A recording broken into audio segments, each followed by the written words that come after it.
कौन रहता है? सूरज पूछती है तो यहाँ कौन रहता है जब आप नहीं रहते हो? तो वो जवाब दे रहे हैं, बोलो। तीन लोक एक बूंद पसारा, सेंद रूप में अगमय। अब वो स्वामी महाराज कहते हैं कि भाई तीन लोक में तो एक बूंद का पसारा है, एक बूंद का। सतलोक की एक बूंद आई, उसका ये सारी रचना का पसारा है उसका, एक बूंद का। और सतलोक सागर है। तो बताइए सागर और बूंद की क्या क्या व्याख्या, क्या महिमा की है? वो तो अर्वचनी है, ये बूंद है उसकी, तो क्या किया जाए? और मैं इससे अलग, मेरी एक बूंद आई, उसका ये पसारा है। अरे वहां तो एक सूरत आई, एक बूंदी तो है। वहां तो सागर में खचाखच सूरतें भरी हुई हैं, उसमें से एक यहाँ बहती, तो बूंद का ये पसारा। और इतनी ऊंची मंजिल पर झंझरी द्वीप पे सैतल कमल में बैठे हैं, इतनी ऊंची मंजिल पर नीचे नहीं आ सकते, यहाँ नहीं आ सकते, वही रहेंगे अपनी मंजिल पर। जगह नहीं छोड़ सकते कि ऊपर चले जा नीचे चले जा, वो जगह नहीं छूटेगी, वही के वही रहेंगे। तो कहते हैं मेरी एक बूंद, उसका ये सब पसारा तीनों लोगों का है, इन तीनों का मेरा, उनका है पसारा मेरा, मैं इनसे अलग रहता हूँ। बोलो। मेरा पाताल स्वर्ग नहीं मिलता, ब्रह्मा विष्णु महेश। अब वो कहते हैं कि भाई न मैं पाताल में हूँ, न मैं लोक में, न ब्रह्मा के यहाँ, न मैं विष्णु लोक में, न शिव लोक में, न राम लोक में, न मैं कृष्ण लोक में, न माया के लोक में, न शक्ति के लोक में, और न प्रकृति के लोक में, मैं कहीं यहाँ नहीं। मैं तो इनसे सबसे परे। ये तो मेरी एक बूंद का पसारा है। मैं कह दी, आप फिर को साफ उत्तर दे दिया और सब विधि से उसको समझाया। तो बात ये तो सूरत वो है जो वहां पहुंच करके प्रश्न कर रही है आपके लिए। नहीं, ऐसा प्रश्न कौन कर सकता है? किसको मालूम है ऐसा? ये तो वही सूरत है जो वहां पहुंच गई और पहुंच करके प्रश्न कर रही गुरु से कि आप बताइए इनके लिए, ये जो फंसे हुए हैं तो इनको क्या जवाब दिया जाएगा, कौन है ये, कहाँ से आए, कहाँ से नहीं आए? तो उत्तर दे रहे तो सबके लिए है, आपके लिए, वो सबके लिए, आने वालों के लिए, जो आगे आएंगे उन सबके लिए। कि एक बूंद का ये पसारा है और उसको कहते हो आपकी अपार है, बेंचा है। और वो खुद कहता है वेद कि न थी, और कुछ आगे हम नहीं जानते, हमने देखा नहीं, लेकिन हमको आभास होता है कि और कुछ है, और कुछ है, और कुछ है। अब ये तो बात सही है, तो है कुछ। तभी तो गोस्वामी जी महाराज को और क्या था, जब उन्होंने वर्णन किया तो मतलब एकदम रोला पड़ गया, ये क्या, ये क्या, ये क्या चीज है। तो ना किसी की समझ में ना आए तो रोला ही है, और क्या, झगड़ा ही है। समझ में नहीं आया तो झगड़ा हो जाएगा, और समझ में आ जाए तो बिना सत्संग के समझ में आ नहीं सकता, क्योंकि वहाँ तो जीव भूला भाला है। वो तो मतलब उसे क्या मालूम कि मेरा घर कहाँ में कहाँ से आया। जब उसको भूल ही गया, उसके रूप रंग रेखा को, उसके स्थान को, आनंद को, प्रेम और ज्ञान को भूल करके बैठा और यहाँ ढूंढ रहा है, नहीं मिल रहा कहीं भी, तो बताओ उससे क्या, हो तो भूला ही हुआ है, वो क्या बताएगा? झगड़ा तो हो ही जाएगा। धीरे धीरे धीरे धीरे जब उस पर दया मिलेगी और कुछ वो जानेगा, कुछ अंदर जगेगा, तभी कुछ समझ सकता है, ऐसे कुछ नहीं जानेगा। बोलो। तीन लोक व्यापक में नहीं। अब वो कहते हैं कि भाई देख सूरत, मैं तीन लोक में व्यापक नहीं हूँ, यहाँ मैं कहीं नहीं रहता, तीन लोक किसी जगह भी नहीं। तू ये सोचा शायद ये व्यापक होंगे, तो क्या लगे नहीं मैं व्यापक हूँ, मैं तो इन सबसे परे रहता हूँ। बोलो। बूंद एक मेरी यहाँ रही। बस वो एक बूंद रहती है, उसका ये काम है, यहाँ बूंद रहती है। वो भी सैतल कमल में बैठ करके उसी पुरुष का जहाँ से इनका निकास हुआ, अखंड 24 घंटे ध्यान करते रहते हैं। अगर ध्यान न करें तो उनका राज चला जाए। सैतल कमल में तीन लोगों का राज मिल गया है, अगर उसका ध्यान नहीं करेंगे तो राज ही चला जाए। तो अपने अपने को सब डरते हैं, छोटा बड़े से बड़ा, उससे बड़े से बड़ा, उससे बड़े से, सबसे डरते हैं कि ये ना हो जाए। और मतलब ये है कि राजा किससे डरता? राज्य रियाया से डरता है, रियाया राजा से डरती है। ये सब एक दूसरे से डरते हैं इस तरह से। कहते मेरी एक बूंद वहां रहती है, मैं वहां नहीं रहता। बोलो। उसी बूंद का सकल पसारा, वेदताई कहे ब्रह्म कहते अपार। उसी बिंदु का जो सैदल कमल जंजीर जीप में जो विराजमान, जिनका नाम निरंजन है, उन्हीं का सकल पसारा। और उसको लोग कहते हैं कि भाई ब्रह्म अपार है, अपार भी। कोई उसी को ब्रह्म कह देते हैं, उसी को ईश्वर, उसी को खुदा कह देते हैं, उसी को रब। मालूम उनको नहीं है। अब भाई रब अलग है, खुदा अलग है, अल्लाह अलग है, लेकिन हम न जानने के कारण ब्रह्मा भी वही है, उससे भी, और शिव अलग है और विष्णु अलग है। ये वहाँ शिव और विष्णु ब्रह्मा वहाँ कहाँ जा सकते हैं ईश्वर के पास में? वो तो बहुत नीचे है। तो मतलब यह है कि उसको सबको है, सब वही है, वही है, सब एक ही है, बस न जानने से सब एक हो गया। और वो कहते हैं कि अरे भाई मेरी एक बूंद है, और उसको कहते हैं कि वो अपार है, अपार। और वह एक बूंद है, उसका सकल, उसका ये सब पसारा एक बूंद का। अब बताइए सतलोक के सागर की एक बूंद, अब वो सागर में कितनी बूंदे होंगी, कोई गिन सकता? बोलो। इसके आगे भेद न पाया, साते गुरु बिन उन दुखा। अब वो कहते हैं कि कोई भी हो, इसके आगे का जो भेद है वो उनको मिला नहीं। और सतगुरु बगैर जो संत है, जो सतलोक में आते जाते, उनके बगैर कोई जानता भी नहीं। अच्छा, जो जब रचना का आज विस्तार हुआ था और सुरतों को भेजा गया था, तो ये कह के भेजा गया था कि देखो मैं इनको भेज रहा हूँ, ये वहाँ हमेशा संत रहेंगे, रोज सतलोक में नीचे जमीन पर रह करके हाजिरी देंगे वहाँ, और वो हमेशा रहेंगे, हमेशा। तुम ऐसा करना, जब जरूरत हो तो इनको ढूंढ लेना, वो हमें श्लोक में मिल जाएंगे। जहाँ पहले तो तुम नाम छोड़ना नहीं, जिस शब्द को पकड़ के उतरी उसको छोड़ना नहीं। अब वो मतलब तुम यहाँ आई, तुमको सब इन्होंने सुख दे दिया, आराम दे दिया, धीरे धीरे करके आपने छोड़ दिया, तो नाम छूट गया। फिर उसके बाद कर्मों का हत्कार दिया, तो धीरे धीरे मेल जमा हो गया, और आँख और कान बंद हो गए, तो अंधे हो गए। अब यहाँ जो संत भेजे गए, वो तो रोज बराबर, जो गुप्त संत बराबर वहाँ हाजिरी देते हैं सच्चे दरबार में, सतलोक, सतपुरुष के यहाँ, लेकिन आप उनको जान नहीं सकते। और एक जाएगा दूसरा तुरंत रहेगा, एक जाएगा दूसरा, दूसरा जाएगा तीसरा। वो गुप्त संत हमेशा रहेंगे, जब तक यहाँ एक भी सूरत रह जाएगी तब तक वो यहाँ रहेंगे। सबसे पीछे जाते हैं, पीछे जाएंगे, ये सब सूरतें चली जाएंगी तो वो पीछे जाते हैं। वो गुप्त रहते हो, बराबर हाजिर देते रहते हैं उस दरबार में, तो वो गुप्त ही रहेंगे। लेकिन प्रकट वो आपको बताएंगे।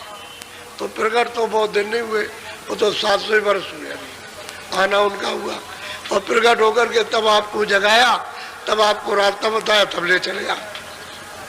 तो प्रकट संतों ने जीवों को बहुत पहुंचाया, बहुत बहुत सुरतों को ले गए, स्त्री सुरतों को, पुरुष सुरतों को, बहुतों को ले गए, बहुतों को संतों ने पहुंचाया। बोलो। जितने मत है जग के माई, इसी बूंद को सेंध कब। जितने भी मत है इस संसार में, वो कहते हैं कि सब इसी बूंद के, और इसी बूंद को लोग अपार कहते हैं कि ईश्वर अपार है, ईश्वर अपार है, ईश्वर अपार। भाई अपार क्या होगा? ऊपर तो ब्रह्म बैठा, वो उससे भी बहुत बड़ा, उसका राज तो एक सबसे राज से बड़ा। ये पिंड लोक और ये अंड लोक, यानी स्वर्ग वैकुंठ जो 14 लोक है वो, और सूक्ष्म लोक में जो कितने मतलब ये है कि लोक हैं, अनगिनती लोग, कहते हैं वो सब उसमें जाकर के डूब जाए तो पता ही नहीं चलेगा कि किधर चले गए। इतना ऊपर ब्रह्म का मतलब ये राज है ऊपर में, इसी के ऊपर तो ब्रह्म का राज है, वहाँ ब्रह्म विराजमान बैठे हो। और इनसे बड़ा राज पार ब्रह्म का, वो उसके ऊपर में। तो इसको ही उन्होंने कह दिया कि अपार है, इसी बंधु को।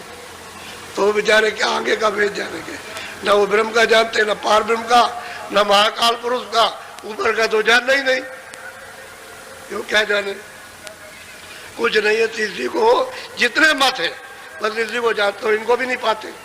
अगर इनको भी पा जाए तो मतलब अच्छा भी है, लेकिन वो सिर्फ पढ़ते लिखते हैं बस, और कुछ नहीं, ज्यादा ज्यादा न कुछ। आँख तो खुली नहीं, आँख बंदी है, पढ़ना लिखना तो चतुरता है, ये तो बात है। ये पढ़ना लिखना तो ऐसा है, पढ़ लिख लिया, अनुमान लगाते ऐसा होगा वैसा होगा। अनुमान का काम क्या, जब उसका साक्षात्कार होता है। क्या अनुमान का काम? साक्षात्कार होता है। और बोलता है भाई वो तो चेतन है, आप जड़ हो, लेकिन सूरत अगर चेतन जाग जाए तो उससे बातचीत करती है। भाई गोस्वामी जी महाराज जब गए उस तरफ को तो मोह विलोक राम मुस्काई, तो बात तो की थी, कोई चुप थोड़ी बैठा हुआ, न ये चुप बैठे हुए बातचीत की, तो हंस करके बस मुंह खोल दिया, तो उसे रास्ता है उधर चले। तब उन्होंने देखा कि कितने लोग हैं, ये मतलब ये है कि 14 लोग, एक एक लोग में कौन कौन राज करता, ये गोस्वामी जी महाराज ने सब देखा। और ऊपर देखते हैं कि बड़े बड़े ब्रह्मांड, बहुत लोग अपनी आंखों से देख रहे हैं। रास्ता न दे तो उधर ऊपर कौन जाएगा, नहीं जा सकता। तो वही है, कहते हैं अरे सुनो, एक बूंद का ये सब है, और इसी को लोग अपार कहते हैं, तो आगे का तो भेद क्या मालूम उनको, क्या बोलो। इसलिए पहले की किताबें उसमें संतों का समाचार नहीं है, संतों का रास्ता उसमें कहीं भी नहीं मिलेगा आपको। आप कितना भी पढ़ लीजिए, अभी तो 700 वर्ष के अंदर ये संतों ने रास्ता खोला जीवों के लिए। पहले तो रास्ता बंद था, पहले था ही नहीं। इसलिए प्रमाण शास्त्रों में इसका कुछ नहीं मिलेगा। और संतों की तमाम किताबें, तमाम संत आए 700 वर्ष के अंदर, साधक आए मतलब रास्ते में चलने वाले, वो पहुंच गए, वो संत हो गए, जो वहां से जगाने के लिए आए, वो मतलब ये है कि बहुत आए। तो बहुत किताबें उनकी, प्रमाण की क्या कमी है, हजार लाखों प्रमाण मिल जाएंगे आपको। चलो, ब्रह्मादिक सब वेद बुलाए, ऋषि मुनि कर्म भरम ब्रह्मा जी तो बेचारे, वो तो मतलब स्वर्ग वैकुंठ में वो सब बुला गए, और मतलब ये है कि ये ऋषि मुनि ये अपने अपने कर्म में फंस करके उसमें भूल गए। जब विधान ही बना है कि पाप पुण्य का, तो जो करोगे उसको फल को पाओगे, अच्छा करो तो अच्छा, बुरा करो तो बुरा। तो फल पाने के लिए जन्म लेना, छुटकारा कहाँ हो सकता। जो कर्म किया उसका फल लेना और योनि में लेना, लेन देन तो योनि में होगा, इसके परे स्वर्ग वैकुंठ में तो लेन देन नहीं है, लेन देन तो इसमें होगा। तो कहीं लिया अब अपना ले दो, ये बात है। तो कहते हैं ये इसमें भूल गए, और ब्रह्मा उस रचना में भूल गए। वो भी तो अपने लोक में बैठ करके रचना काम, अपना अपना काम उनको सुपुर्द किया है। एक तो उत्पत्ति का काम, ब्रह्मा बैठ के उत्पत्ति का काम कर रहे हैं, और विष्णु बैठ के पालन पोषण कर रहे हैं सबके लिए, और शिव जी सबका श्रृंगार कर रहे हैं। ये तीनों अलग अलग काम सबका है, अपना अपना काम स्वर्ग वैकुंठ में बैठ के करते रहते हैं। ये उनका काम हो गया, ये इसमें भूल गए। तभी तो आद्या महाशक्ति ने बुला दिया, ये वही इनकी माँ है। उसने मतलब पूछा कि तुमने जब समाधि लगाई थी तो तुमने, यानी मतलब यह है कि पिता का दर्शन किया, ब्रह्मा से पूछा, और उन्होंने कह दिया हाँ किया। तो अंतर्यामी थी वहां के लिए। तो उसने कहा कि तुम झूठ बोल गए, बड़े लवार हो ब्रह्मा, बड़े झूठे हो, छलिया हो, ठग हो, तुमने दर्शन पिता का नहीं किया, और कह दिया तुमने दर्शन किया, जाओ हम तुमको श्राप देते हैं कि मृतलोक में तुम्हारी कोई पूजा नहीं करेगा। इसलिए उनकी पूजा नहीं होती है। और विष्णु से और शिव से पूछा कि तुमने पिता का दर्शन किया, इनकी आद्या महामाता ने।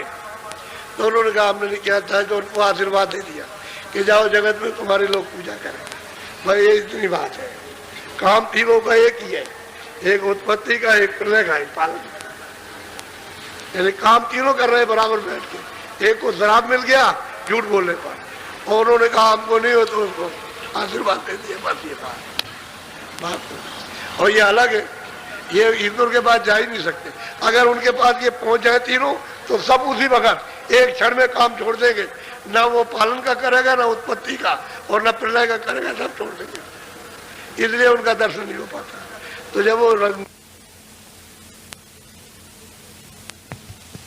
इनको भी पूरा बूंद का भेद नहीं मिला, इन्होंने भी नीचे का मतलब एक झलक पाई, उसी को समझने लगे कि हमने देख लिया।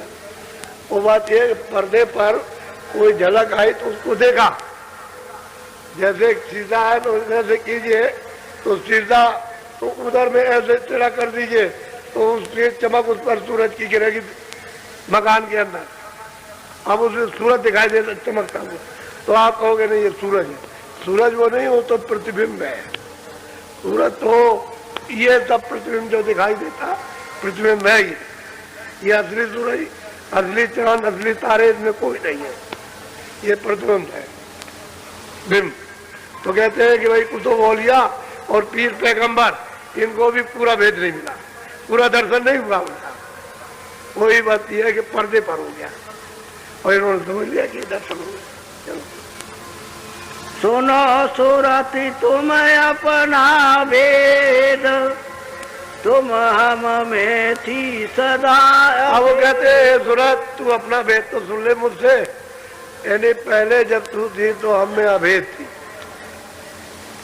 मुझ में लय थी, मुझ में तुझ में कोई अंतर नहीं था। गोस्वामी जी महाराज कहते हैं कि वो जो अनामी जो पिया है प्यू, जब वहां पहुंच गए वो दर्शन हुआ तो वो कहते हैं कि प्यू हम एक, यानी हम और पिया एक कहते हैं, कोई जरा भी फर्क नहीं। अब वो कहते हैं कि नहीं तुम जब थी तो हमें अभेद थी, कोई भेदभाव नहीं था, मेरा रूप और तुम्हारा एक ही था, उसमें कोई अभेद थी और हमारे पास थी, हम में थी। बोलो काल करी हम सेवा भारी, सेवा बस होई कुछ न विचार। अब वो कहते हैं महापुरुष सूरत को समझा रहे कि भाई असली बात तो ये है कि काल ने सेवा की, यानी सैदल कमल में बैठ करके, ब्रह्मस्थान में बैठ करके, पार्वत में, इन सब ने सेवा की, यानी खूब अच्छी तरह से अखंड ध्यान किया और इतने युगों तक किया है कि यहाँ कलम और किताबें और समुद्र की स्याही सब खत्म हो जाएगी। इतने दिनों तक इन्होंने तपस्या उस पुरुष की है, अनामी पुरुष की, तब जाकर के वो प्रसन्न हुए। एक दो दिन का काम नहीं था, तब प्रसन्न हो गए। तब उन्होंने कहा कि तुम क्या चाहते हो?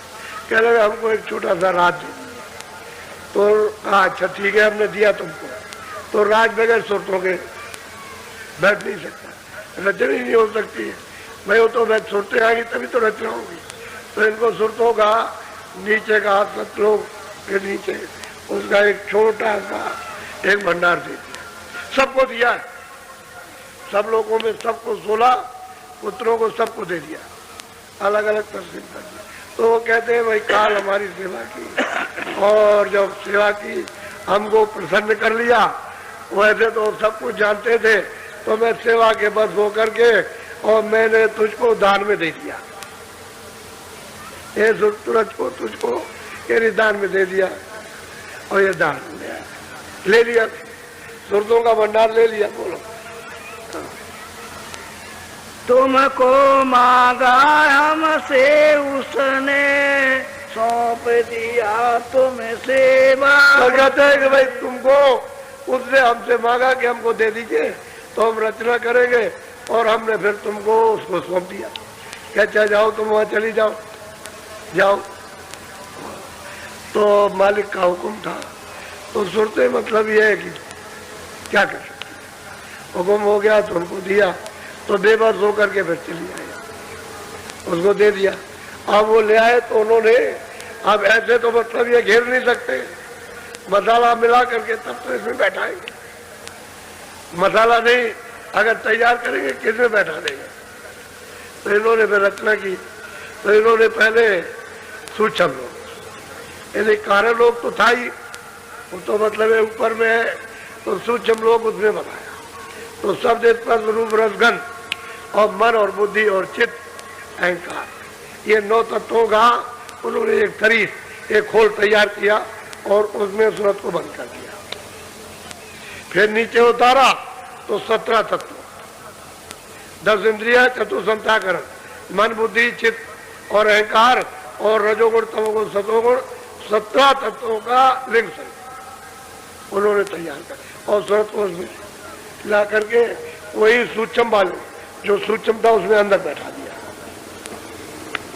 फिर जब नीचे उतारा तो इन्होंने 5 तत्वों का कुल बनाया, जल पृथ्वी अग्नि वायु आकाश, तो उसमें उस पूरे को इसमें फिट कर दिया, यानी अलग नहीं है वो सूक्ष्म शरीर लिंग शरीर में और सूक्ष्म लिंग स्थूल में इसमें आ गया, इसी के अंदर है।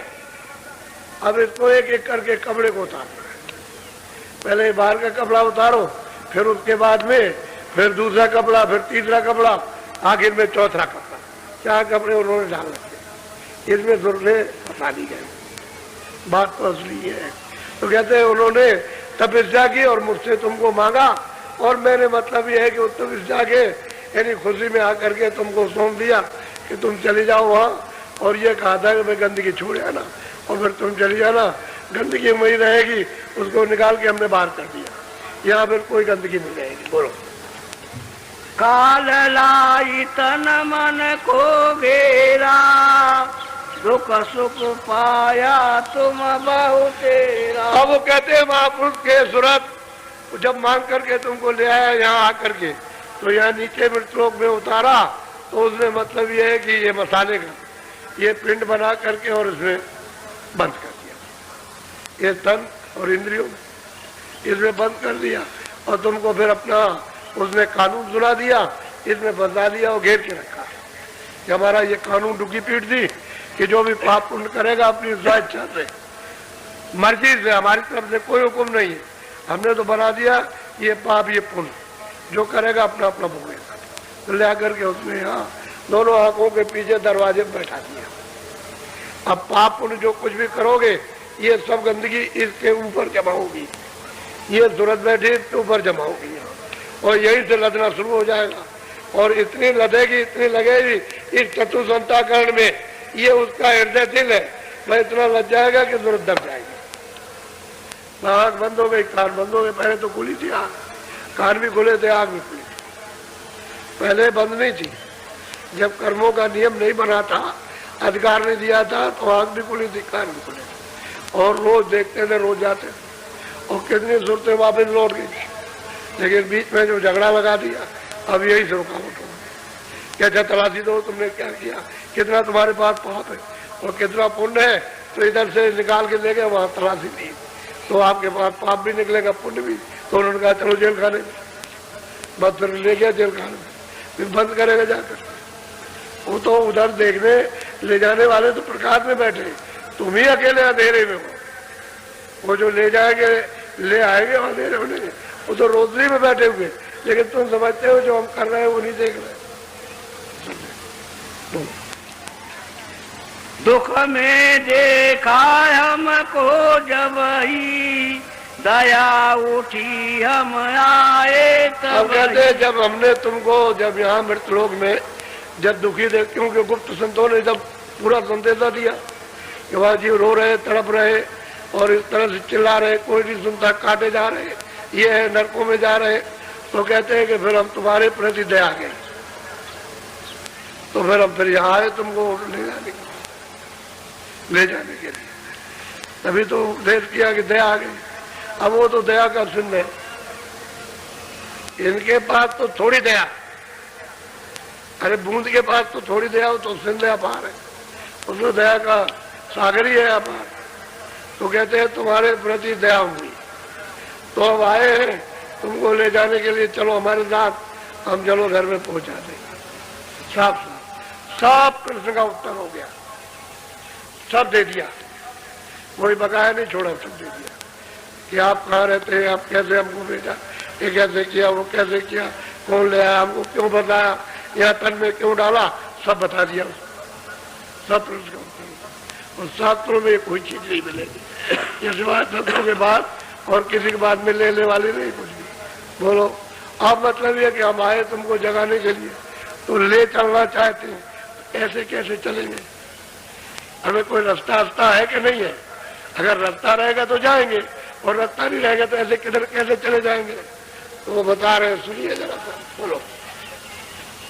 आई किया हम शब्द उपदेशा, शब्द माही तुम करो। कहते हैं सूरज तू दोनों आंखों के पीछे स्तन में बैठी है, तो मैं आया हूँ, मैंने शब्द का उपदेश किया कि आओ तुम सूरज को शब्द में प्रवेश करो, चलो ले चले।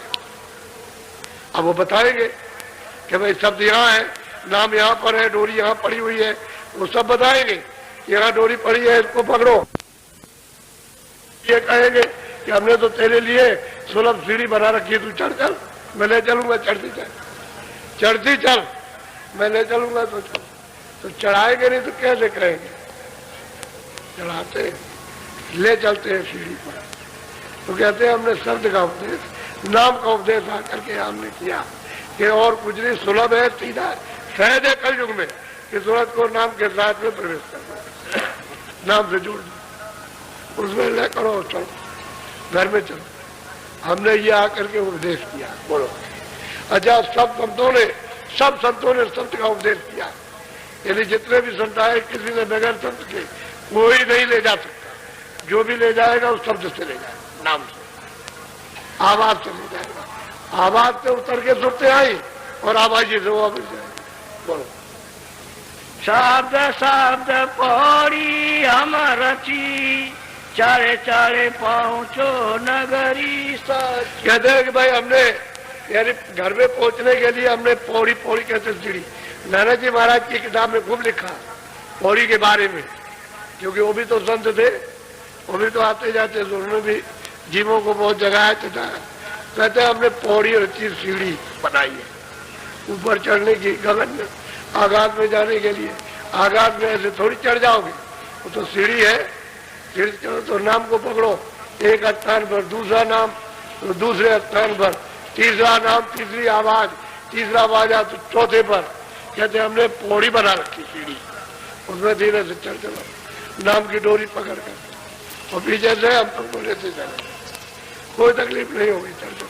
हम तो उधर भी मिलेंगे, इधर भी मिले, उधर का बताने वाले इधर भी मिले, इधर से उधर का बता रहे, वो तुम यहाँ फंस गए हो, इधर का बता रहे, दोनों तरफ इधर भी मिलेंगे, उधर भी मिलेंगे, इधर भी देखो, उधर भी देखो। उधर दूसरा रूप है, वो जो पहले जो तुम में थी अरूप में, वो उधर रूप है, और ये तेरा रूप है, जिस तन में तू बसी है वही तन है ये। चलो ले चलेंगे बस। बोलो बोलो बोंद देश को छोड़ो अब ही, सेंध देश चले खेलो। वो कहते हैं कि अब मैं आया हूँ तो जल्दी करो सूरज, इस बुंद देश को तू जल्दी से छोड़ दे और जल्दी चल, मैं तुझे सिंध देश में ले चलूं। और सिंध आगा में अपार है, वहां चल। वो गोस्वामी महाराज कहते हैं जब हम चढ़ करके गए और जब सतलोक में पहुंचे तो एकदम जोत में क्षय हो गए, एकदम से लय हो गए, यानी सिंध ही का रूप हो गया, सिंध हो गए। गोस्वामी महाराज कहते हैं, वो अपनी वाणी में उन्होंने कहा कि मैं जब वहां पहुंचा तो उसमें लय हो गया। कितना अपार देश।